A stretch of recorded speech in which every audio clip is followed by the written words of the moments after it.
It is time for Money Power Politics, and tonight there are a lot of troubling signs for the economy, starting with the president's move to fire Fed Governor Lisa Cook. Former Fed Chair Janet Yellen calling it, quote, an all-out assault on the Federal Reserve and an attempt by President Trump to really gain control over decision-making at the Fed. And economists across this globe are warning that if he succeeds, we could see both higher inflation and government borrowing costs. This comes as consumer confidence falls again, with more and more Americans worrying about finding a job. And they may have reason to. Today, John Deere became the latest major company to announce it would lay off hundreds of workers due to declining sales and pressure from, you guessed it, tariffs. Meanwhile, the Commerce Secretary is saying that the U.S. government may look to take stakes in defense companies. That does not sound like any sort of free markets capitalism that I know. And despite all of that, stocks finished the day higher, which is why we need to explain all of this. And I've got two superstars to do just that. Dan Nathan is here, CNBC contributor and co-host of the Risk Reversal podcast, and Gillian Tett, a columnist and member of the Financial Times editorial board. I want to take a deep breath because, Dan, I want you to explain this to our audience. This is not about Lisa Cook and mortgage fraud. This is about Donald Trump's entire motivation to take control of the Fed and to cut rates. This is why he has been pressuring Jay Powell. But the truth is, every politician, every president, while they're in office for 4 years, would love to cut rates down to zero, make borrowing costs cheap, make it easier for people to buy houses. But that's disastrously dangerous, right? Just because rates are at zero doesn't mean the economy will boom or flourish. Can you walk us through this?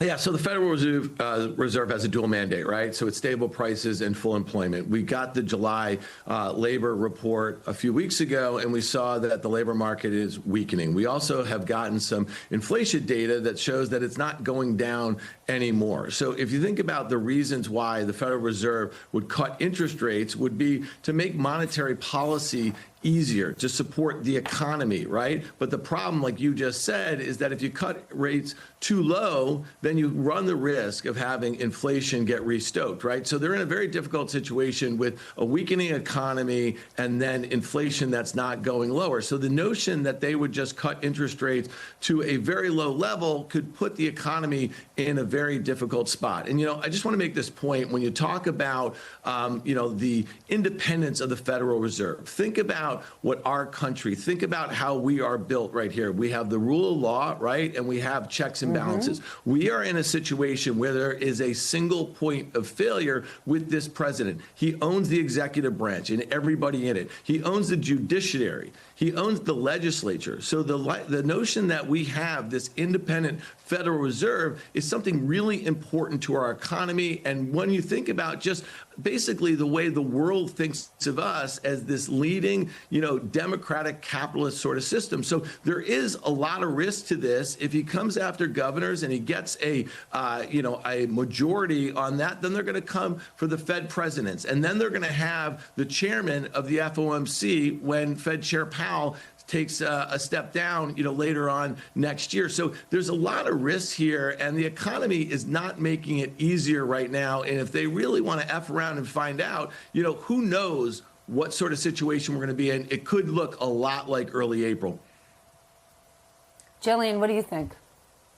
Well, I think that it's important to be very clear about the difference between short-term rates, overnight rates, which are influenced by what the Federal Reserve does in terms of rate cuts or rate hikes, and longer-term rates that are set by what market investors deem to be the price of borrowing money. And it's quite important to make that distinction because the bitter irony in what Donald Trump is doing right now, President Trump, is that as he tries to bully the Federal Reserve to lower short-term rates, what's happening is that investors are panicking about the long-term implications of inflation, and they're actually pushing up longer-term rates.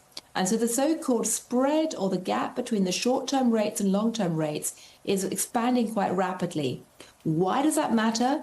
Well, it matters for two reasons. Firstly, that mortgages tend to be set on 10-year rates, not ultra short-term rates. And so any American consumer or borrower really cares about what happens to 10-year yields. But secondly, the average length of a US government borrowing right now is 6 years. That's the amount of time that the government has to reissue bonds to basically roll over the existing debt. And that means it's actually longer term rates that really matter to the repayments or the debt interest costs for the federal government. So the irony, clamping down on short-term rates makes the situation worse.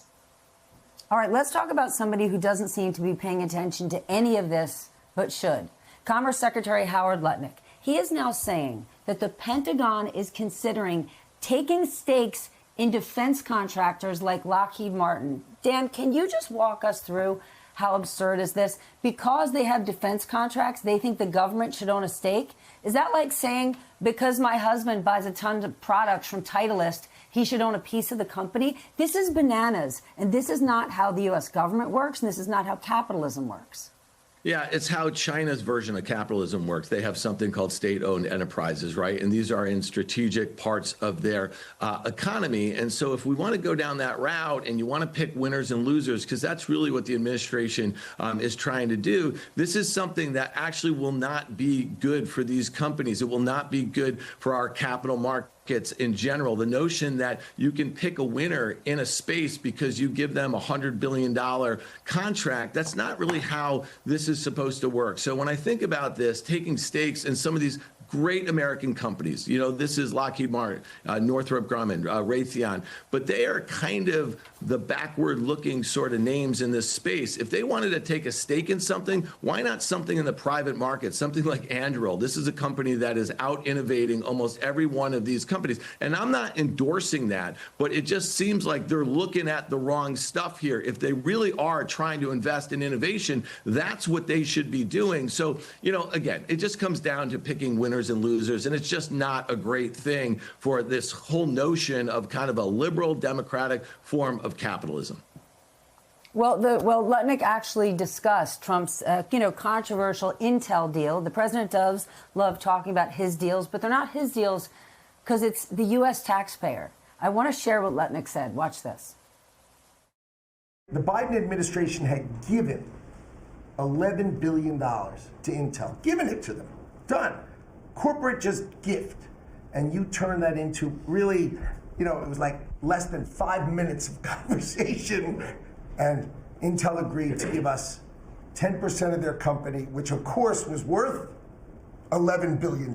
So it's not socialism. This is capitalism.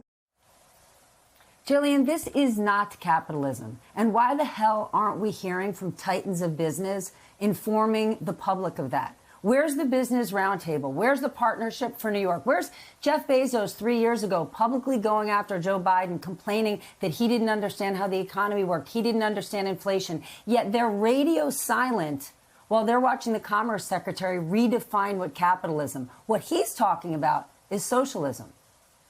Well, I think there are two things going on here.